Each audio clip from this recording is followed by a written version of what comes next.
예, 태고사의 새발견 190번째 강의로서 자주민족주의 학파 8번째 강의를 해보도록 하겠습니다. 자, 그래서 우리가 앞으로 새로운 시대를 맞이하기 위해서는 우리가 기본적으로 정직 성실해야 된다는 것을 말하고 싶습니다. 우리가 그동안에 그 자기 출세와 자기 학벌을 내세우기를 좋아하고 이런 것에 대해서 매우 뭐냐면은 차별과 계급화가 이루어진 상태에서는 우리들이 가지고 있는 많은 마음속의 컴플렉스를 가지고 있다는 것이죠. 누구나 할 것 없이 컴플렉스를 가지고 있는 것입니다. 좋은 대학을 나온 사람은 좋은 대학을 나오지 못한 사람이 컴플렉스를 가지고 있고요. 돈이 없는 사람은 돈이 많은 사람에 대해서 컴플렉스를 가지고 있고, 비록 반상이 무너졌다고 해도 우리는 계속 이 문중을 중심으로 해서 출세와 돈을 얼마나 벌었냐고 이야기하기 때문에 여기에 대해서 또 잠재된 우리가 컴플렉스를 가지고 있다 이거죠. 그래서 지난 우리가 이 120년 을사늑약으로부터 지금까지 120년 동안은 바로 우리 사회는 모두 다 부조리 하면서도 컴플렉스를 가지고 있는 시대였다고 볼 수가 있고요. 조선시대 때 인조반정 이후에 나라가 망할 때까지 약 289년에 걸쳐서 일어난 이야기는 전제 왕권 국가로서 양반과 상놈이 있는 계급이 공존하고 노예제도가 확고히 있었던 시대이기 때문에 우리는 이거를 자체하고라도 우리가 민주공화정으로서 1919년 3월 1일 임시 민주공화정으로서 출발해서 1919년 상해 임시정부를 시작하면서부터 전까지 많은 뭐냐면은 우리가 살아오면서 자기 개인적인 컴플렉스를 가지고 있다는 것입니다. 나 역시도 마찬가지인데요. 그래서 새로운 한국인의 탄생을 위해서는 바로 자기 컴플렉스를 뭐냐면 고백하고, 자기 컴플렉스를 뭐냐면은 만천하에 드러내는 것으로부터 출발한다는 것이죠.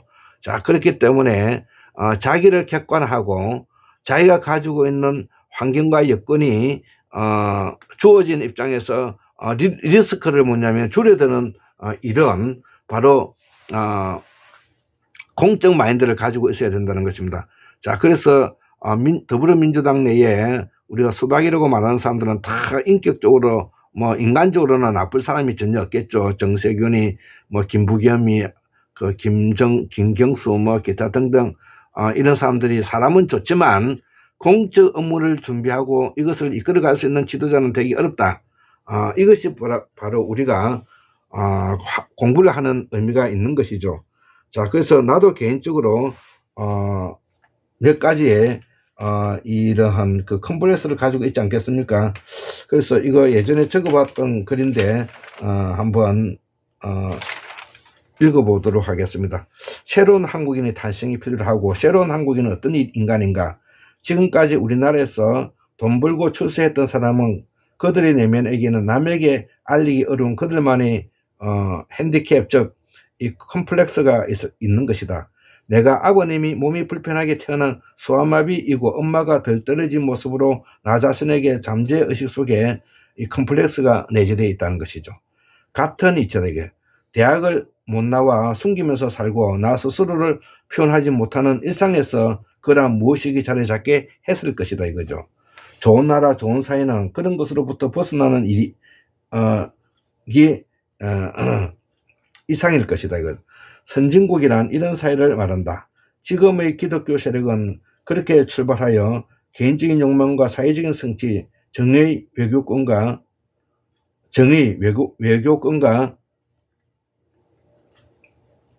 부조리가 용납되는 되는 허락 속에서 스스로를 합리화하면서 살았던 우리가 120년이지 않았는가, 이렇게 생각할 수가 있습니다.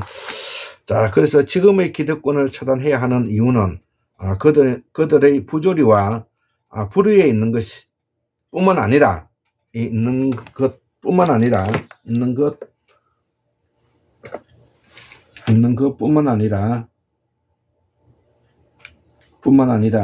그들이 스스로를 숨기고자 하는 비양심적이고 부정적인 데 있다 이거죠.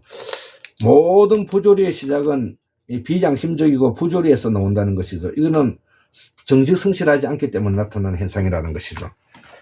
자, 그래서 오늘의 이 모습이 우리의 사회가 윤석열의 친위 쿠데타가 일어나는 경우는 그들을 용납했기 때문인데, 이승만은 튀었고 박정희는 총 맞아 죽었고 전두환은 자연사 하게 되는데 이 윤석열은 이제 이 탄핵하게 되었다는 것이죠. 바로 이런 것들이 허용되는 사회가 오늘날에 지난 우리가 120년 동안의 을사늑여 120년 동안 일어난 상이라는 것이죠. 자, 그래서 이제 우리가 때가 왔다 이 말은 바로 자주민족주의론자들의 통일운동이 때가 온 것이고, 그래서 민족주의에 관련된 책을 몽땅 우리가 이제 주문하였는데, 그리고 오늘날의 한국인의 탄생에 지대한 영향을 주었던 이념적 세력에 대한 분야별 인물에 대해 책 또한 몽땅 주문해서 아까 제가 보여드렸죠. 예.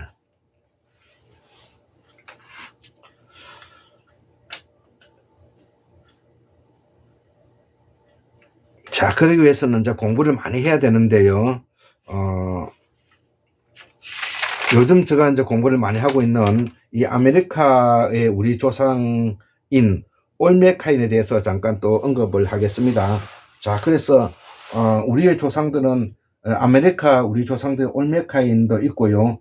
자, 이들은 뭐냐면은 샤먼 제국의 성인 제국의 특징을 가지고 있는데, 세계 종교의 뿌리이고 세계 언어의 뿌리고 세계 물량이 풍부하고 열대운대 한 대가 걸쳐가 있다. 삼지 세력으로서 삼지제도 3만 1통을 가리고 있다. 그래서 북아메리카에 있었던 우리의 또 조상 올메카인 여진족도 있고요. 뭐 올메카인도 있죠. 자, 동북에 여진족도 있죠. 여진족.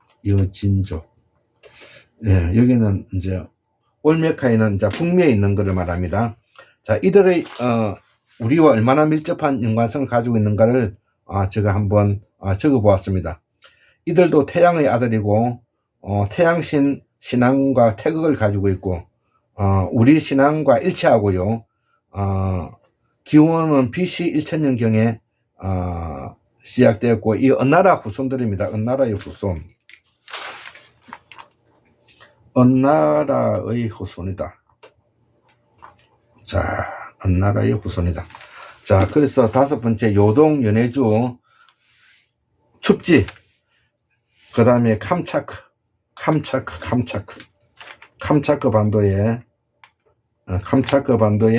알류산 열도를 타고 미국 서해안, 푸제 사운드, 미국 오데오, 미국 인디언의 최초의 문명, 일리노이주, 그 다음에 아데나 문명과 유적지가 여기 나타난다는 것이죠. 아데나 문명과 유적지.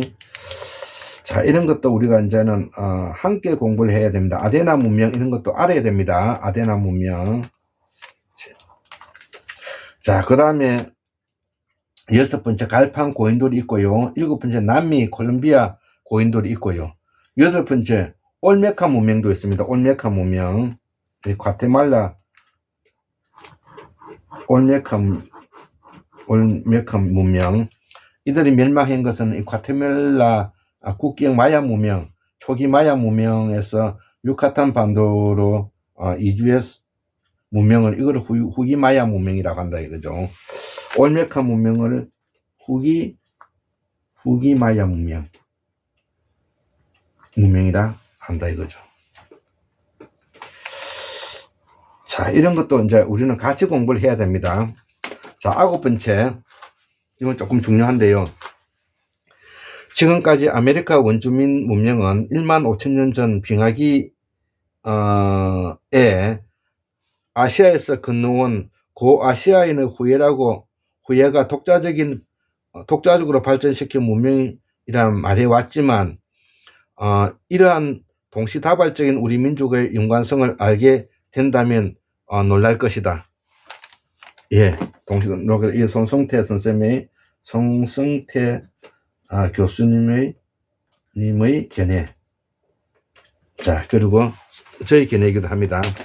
자, 그래서 10번째, 아메리카 대조선 연구에 대한 공부를 정리해 보면은, 아메리카 대조선에 대해서 이제 이 부분을 좀 정리해 보면, 공부를 정리해 보면, 마지막 빙하기 이전에 북방 문화권의 고아시아인이 북미 대륙에 이주하였다.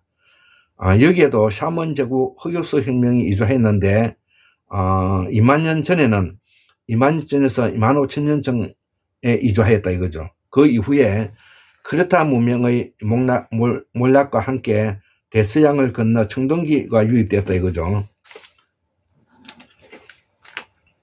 여기 뭐냐면은 우리가 크레타 문명이 망했던 BC 1427년이 되겠습니다. 대략 BC 10세기라고 말할 수가 있다는 것이죠. 대략 10세기. 예, 요 시기가 바로 뭐냐면은 은의 멸망과도 은나라의 멸망과도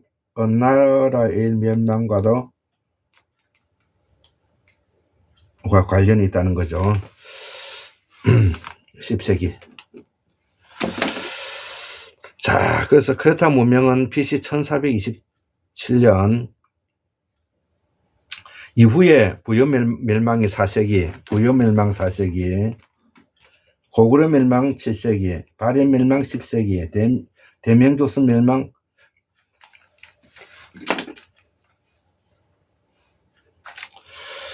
17세기. 자,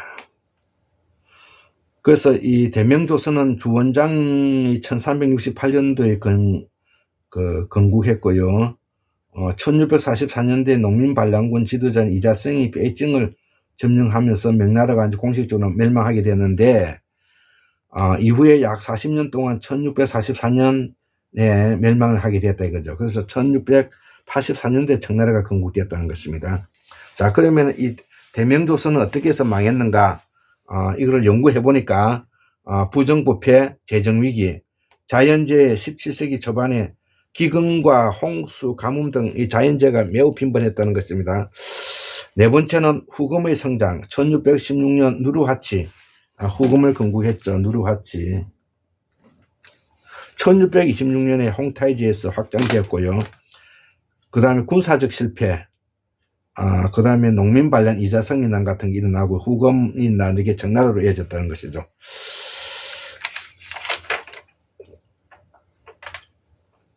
자, 그래서 이제 다 돼갑니다. 자, 그래서 이 대명조선이 망하면서 이들 세력이 미주에 많이 이주했는데 이들을 우리가 통칭하여 아메리카 대조선이라 한다 이거죠. 아메리카 대조선이라 한다. 이후에 전개되는 과정은 미국의 독립전쟁과 밀접한 관련이 있고 대항해 시대의 시민계급의 성장과 관련이 있다 이거죠. 이런 것들을 우리가 이제 이 공부를 하면서 이제 도움이 되는 것이죠. 미국 독립과 이후에 전개되는 과정은 미국 독립과 밀접한 관련성이 있고 대항해 시대의 시민계급의 성장과 관련이 있다는 거죠. 이게 핵심인 겁니다. 이런 거를 들여다볼 수 있어야 되겠죠. 이미 기득권을 가진 세력과 시민계급이 성장한 민주공화정의 투쟁의 역사가 근대화 과정과 관계가 밀접한 연관성이 있다 이거죠. 이들의 제국주의와 함께 작금의 세계를 분할했다 이거죠. 1차, 2차 세계대전, 대전이 그렇다는 것을. 예. 자, 이 내용은, 핵심은 뭐냐면은, 이 내용의 핵심은, 구기득권 세력과, 신진, 시민계급, 즉, 대항해와 함께 시대에 성장한 계급, 의 계급, 과의 이야기를 이다. 이거를 이해하지 않으면은 우리가 근대사를 이해할 수가 없고, 우리의 시민혁명의 과정을 이해하기가 어렵다는 것이죠. 자, 그래서 그 이후에 이제, 뭐, 시민계급이 혁명을 했다가 왕정으로 왔다가 다시 시민계급이 혁명으로 왔다가 왕정으로 갔다가, 이렇게 뭐냐면은 민주화 과정이 발전되고 있는 것이죠. 자, 그래서 우리는, 과거에 삼원제국을 가지고 있다가 우리가, 고구려 백제 신라가 분리 독립하면서,